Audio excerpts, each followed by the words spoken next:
Hello दोस्तों। आज मैं आपके लिए बहुत ही शानदार क्वेश्चन लेके आया हूं जो कि प्राइस और कंजम्पशन के ऊपर बेस्ड है। ये एग्जाम में बार बार रिपीट होने वाला क्वेश्चन है।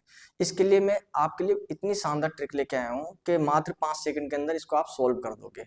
इस क्वेश्चन में बोला गया है चीनी की कीमत में 15% की कमी हो गई है, तो कोई व्यक्ति कितने प्रतिशत अपना उपभोग बढ़ाए ताकि उसके खर्च में कोई परिवर्तन ना हो। अब हमें पता है एक्सपेंडिचर बराबर क्या होता है, प्राइस इंटू में कंजम्पशन के होता है।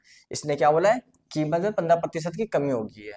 15% की क्या हो गई है, कमी हो गई है। अगर 15% को मैं फ्रैक्शन में बोलूं तो कितना होगा, 15 को बट्टे 100 काटेंगे तो कितना आ जाएगा, 5×3 = 15, 5×2 = 10, मतलब कि 3/20 की कमी हो गई है। लेकिन इन्हें क्या बोला है, कंजम्पशन को कितना बढ़ा है। अगर यहाँ पे आपको -3 दे रखा है तो यहाँ पे आप क्या कर दीजिए, +3 लिख दीजिए और डिनोमिनेटर में इन दोनों का अंतर ले लीजिए। अगर माइनस है तो 20 में से 3 घटा के लिख दीजिए 17। अगर यहाँ प्लस होता तो 20 में 3 जोड़ के लिख देते आप। परसेंटेज निकालने के लिए हमें 100 से मल्टीप्लाई करना होगा, तो कितना हो जाएगा, 300/17%। ऑप्शन नंबर बी, यही हमारा फाइनल आंसर।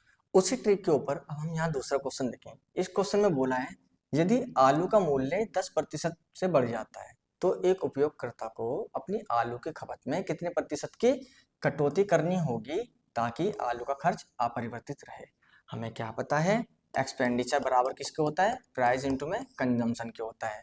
हमें बोला गया है आलू के मूल्य में 10% की वृद्धि हो रही है, प्राइस में 10% की क्या हो गई, वृद्धि हो गई। 10% को अगर मैं फ्रैक्शन में बोलूँ तो कितना होगा, 1/10, 1/10 की वृद्धि हो गई।